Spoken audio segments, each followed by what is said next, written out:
बिस्मिल्लाहिर्रहमानिर्रहीम। अस्सलाम वालेकुम डियर स्टूडेंट्स। जैसा कि आप जानते हैं कि यूनिट 19 आप कंप्लीट कर चुके हैं। आज हम इसी यूनिट से रिलेटेड डिफरेंट एमसीक्यूज़ को डिस्कस करते हैं। आज का जो फर्स्ट एमसीक्यू है वो कुछ इस तरह से है, if 13.6 electron volt energy is required to ionise the hydrogen atom, then the energy to remove an electron from n equals to 2 is.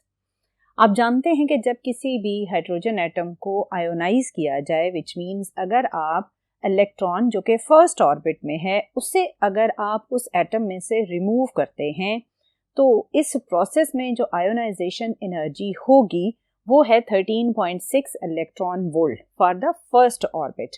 अब उसने आपसे पूछा कि अगर आप हाइड्रोजन एटम में सेकेंड ऑर्बिट में से इलेक्ट्रॉन को रिमूव करना चाहें फ्रॉम द एटम, तो इस सिचुएशन में जो आयोनाइजेशन पोटेंशियल एनर्जी होगी वो कितनी होगी। उसकी वैल्यू बेसिकली होगी 3.4 इलेक्ट्रॉन वोल्ट। ये आपको कैसे पता चला? आपने एनर्जी का फार्मूला पढ़ा था 13.6 डिवाइडेड बाय n स्क्वायर और इसमें एनर्जी थी इलेक्ट्रॉन वोल्ट में।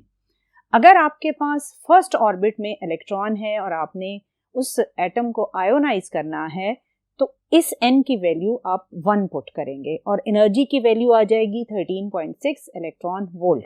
लेकिन अगर आपने सेकेंड ऑर्बिट में मौजूद इलेक्ट्रॉन को रिमूव करना है तो फिर n की वैल्यू आप क्या पुट करेंगे? 2। और जब आप 2 का स्क्वायर करेंगे तो इट विल बी 4 और 13.6 को जब आप 4 से डिवाइड करेंगे तो वैल्यू आ जाएगी 3.4 और ये है आयोनाइजेशन पोटेंशियल एनर्जी। सो इसकी वैल्यू होगी 3.4 इलेक्ट्रॉन वोल्ट और ये इसी फार्मूला के थ्रू आप कैलकुलेट करेंगे। इसकी जो ऑप्शंस हैं उसमें just magnitude of potential energy या मैग्नीट्यूड ऑफ आयोनाइजेशन एनर्जी लिखी हुई है without the negative sign. So answer आपका हो जाएगा ऑप्शन नंबर सी, क्योंकि ऑब्वियसली बाकी जितने भी ऑप्शंस हैं उनमें वैल्यू करेक्ट नहीं है। अब देखें सेकेंड एमसीक्यू। इसमें कहा गया for hydrogen atom radius of the first orbit is. अब ये एमसीक्यू आप उस वक्त तक अटेम्प्ट नहीं कर सकते जब तक आपको रेडियस का फार्मूला नहीं आता, क्योंकि जब आपको रेडियस का फार्मूला आएगा तब भी उसमें आप n की वैल्यू, क्योंकि इसमें फर्स्ट ऑर्बिट कहा गया है तो n की वैल्यू क्या हो जाएगी? 1। आप उस फार्मूला में n की वैल्यू 1 पुट करेंगे और जो रिमेनिंग फैक्टर होगा उससे आप ऑब्वियसली अपनी करेक्ट ऑप्शन ढूंढ लेंगे। अब वो फार्मूला क्या है? वो फार्मूला है n square a square divided by 4 pi square kme square. अब इस फार्मूला में आपने फर्स्ट ऑर्बिट के लिए n की वैल्यू 1 पुट कर देनी है। जब आप इसको 1 पुट करेंगे तो जो रिमेनिंग फैक्टर होगा वो होगा a square divided by 4 pi square kme square. Then you will go with option number C, क्योंकि ऑब्वियसली जो बाकी ऑप्शंस हैं वो करेक्ट नहीं है। सो इसके लिए आपको रेडियस का फार्मूला अगर याद है तो फिर ये बहुत ही आसान एमसीक्यू है। अब देखते हैं थर्ड एमसीक्यू। ये बाल्मर सीरीज से रिलेटेड है। बाल्मर सीरीज में आपको याद होना चाहिए कि जो लोअर एनर्जी स्टेट है उसकी वैल्यू आप 2 लेते हैं और 2 से आगे पे 3, 4 and so on till infinity किसी भी ऑर्बिट से अगर इलेक्ट्रॉन डीएक्साइट होकर लोअर एनर्जी स्टेट 2 पर आता है तो जो रेडिएशंस वो एमिट करेगा वो बाल्मर सीरीज में कंसिडर की जाएंगी। इसमें कहा गया the Balmer series is obtained when all the transitions of electron terminate on. Terminate on का मतलब ये है कि एंड होती हैं।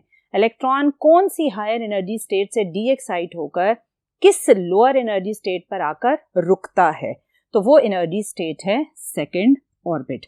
किसी भी ऑर्बिट से थर्ड से अगर वो 2 में आता है तो भी जो वो फोटोन एमिट करेगा या रेडिएशन एमिट करेगा वो बाल्मर सीरीज में होंगी। इन्फिनिटी से अगर वो सेकेंड ऑर्बिट में आता है तो भी जो रेडिएशन एमिट होती हैं वो बाल्मर सीरीज में आती हैं।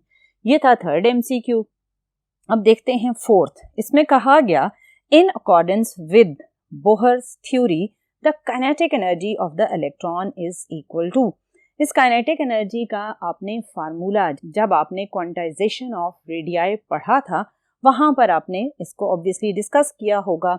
इसकी वैल्यू थी के ई स्क्वायर ओवर 2r, के ई स्क्वायर ओवर r, के E square over r square, के E square over 2r square. ये सारी रॉन्ग ऑप्शंस हैं। इसमें आपसे फार्मूला पूछा गया है काइनेटिक एनर्जी का, तो वो है ke²/2r।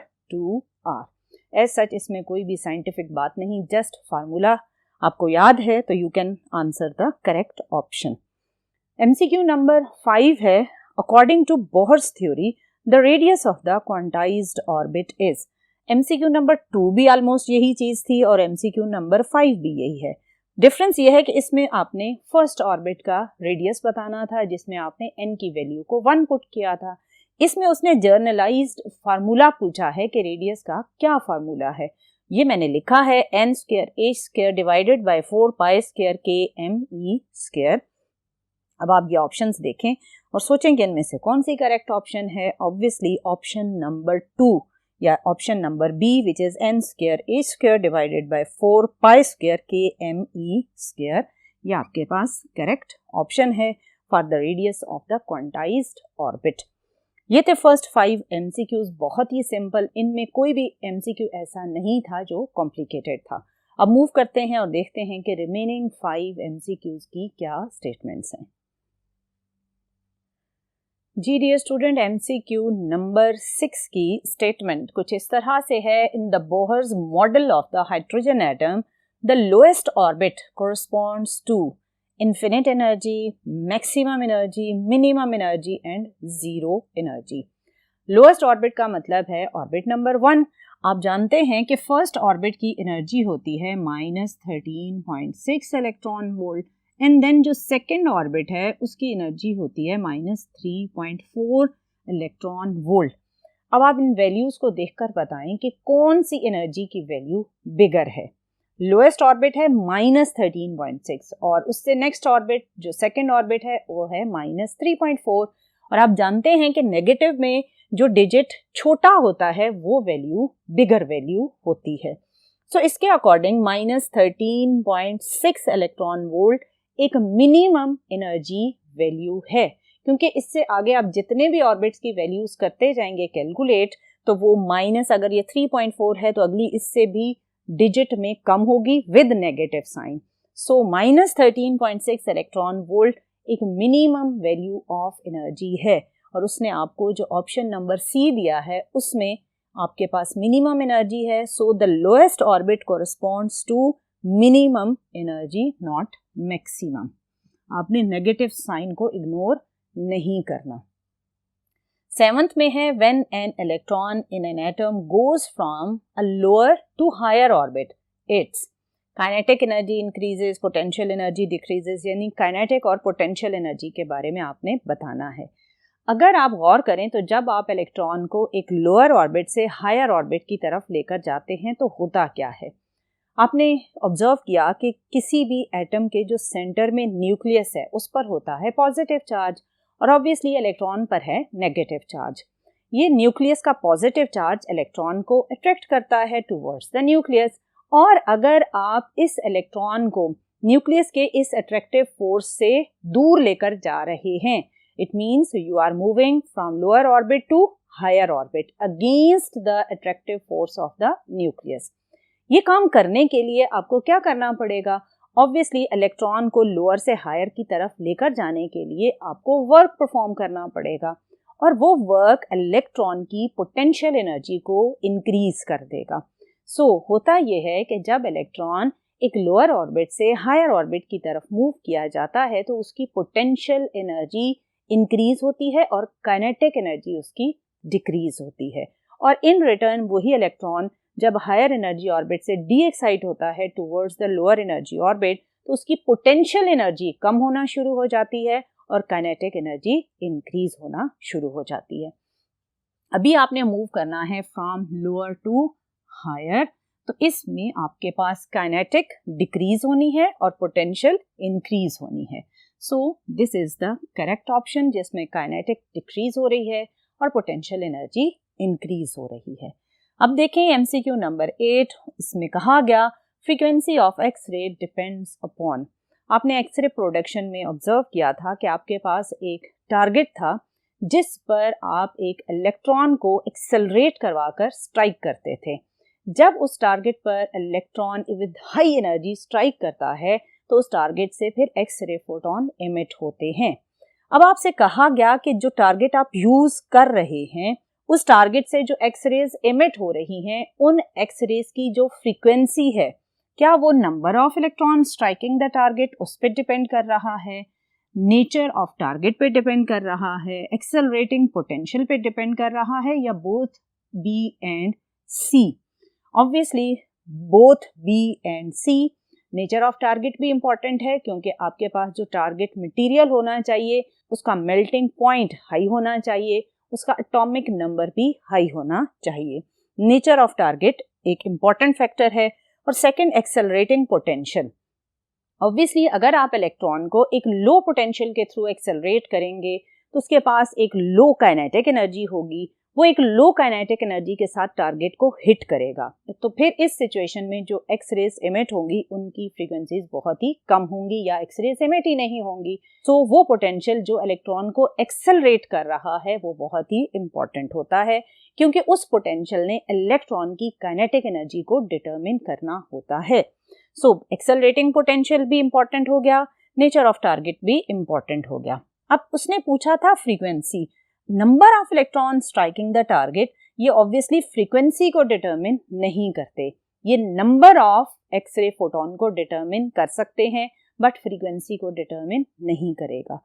So C and B both are the correct option. So इसका आंसर होगा option number D, both B and C. MCQ number 9 again X ray से ही रिलेटेड है। इसमें कहा गया target material used in X ray tube must have. अब options में आपको टारगेट मटेरियल का एटॉमिक नंबर और उसी का मेल्टिंग पॉइंट डिफरेंट सिचुएशंस के अकॉर्डिंग दिया गया। ऑप्शन ए है कि जो टारगेट आप यूज कर रहे हैं उसका हाई एटॉमिक नंबर होना चाहिए और हाई मेल्टिंग पॉइंट। मैं पहले बता दूं कि जो भी टारगेट मटेरियल आप यूज करें उसका एटॉमिक नंबर हाई होना चाहिए और उसका मेल्टिंग पॉइंट भी हाई होना चाहिए। रीजन क्या है? क्योंकि जब इलेक्ट्रॉन जाकर टारगेट से स्ट्राइक करते हैं और एक्सरेज एमिट होती हैं तो इस प्रोसेस में एक स्ट्रॉन्ग हीट जनरेट होती है और इस हीटिंग इफेक्ट की वजह से वो टारगेट मेल्ट हो सकता है अगर उसका मेल्टिंग पॉइंट लो हो। लेकिन अगर हम टारगेट सेलेक्ट ऐसा करें जिसका मेल्टिंग पॉइंट हाई हो तो ये जो हीट जनरेट होगी ये ऑब्वियसली उस टारगेट को मेल्ट नहीं कर सकेगी। सो हमें टारगेट ऐसा यूज करना पड़ता है जिसका मेल्टिंग पॉइंट हाई हो। दूसरी बात एटॉमिक नंबर की है। आपके पास टारगेट मटेरियल का अगर लो एटॉमिक नंबर होगा तो इलेक्ट्रॉन जब उसको हिट करेंगे तो आपने ब्रेमस्टॉलिंग एक्सरेज पढ़ी थी। ब्रेमस्टॉलिंग एक्सरेज क्या थी कि जब इलेक्ट्रॉन टारगेट को जाकर स्ट्राइक करता है तो इलेक्ट्रॉन डी एक्सेलरेट होकर अपनी जो एक्सेस ऑफ काइनेटिक एनर्जी है उसे इमिट करता है in the form of X raise.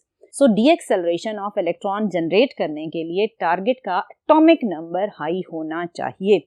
अगर उसका एटॉमिक नंबर हाई नहीं है तो फिर ऑब्वियसली ब्रेमस्टॉलिंग एक्सरेज प्रोड्यूस नहीं होंगी क्योंकि हाई एटॉमिक नंबर ना होने की वजह से इलेक्ट्रॉन उतनी अच्छी तरह डी एक्सेलरेट नहीं हो सकेगा। सो टारगेट मटेरियल का एटॉमिक नंबर हाई होना चाहिए और मेल्टिंग पॉइंट भी हाई होना चाहिए।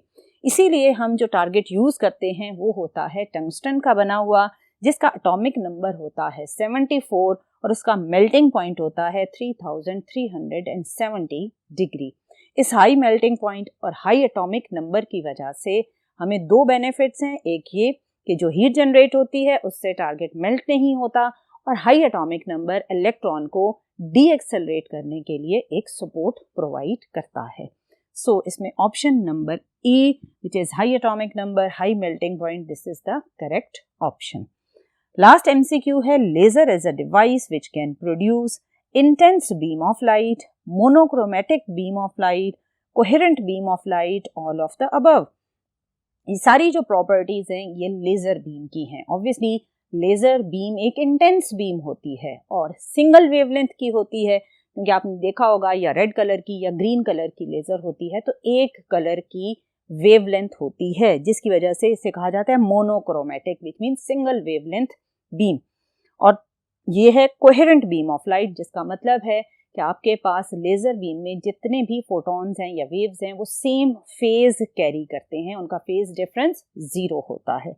सो ये तीनों प्रॉपर्टीज लेज़र में एग्जिस्ट करती हैं. So all of the above is the correct option. So dear student, आपने देखा कि इस चैप्टर के एमसीक्यूज बहुत ही सिंपल थे. अगर आपने इसकी थ्योरी को और इसके फार्मूलाज को अच्छी तरह समझा हुआ है तो इन एमसीक्यूज को आंसर करना बिल्कुल मुश्किल नहीं है. ये थे आज के 10 एमसीक्यूज. इंशाल्लाह आने वाले लेक्चर में मज़ीद डिफरेंट कॉन्सेप्ट्स को डिस्कस करेंगे. टिल नेक्स्ट लेक्चर, अल्लाह हाफिज़.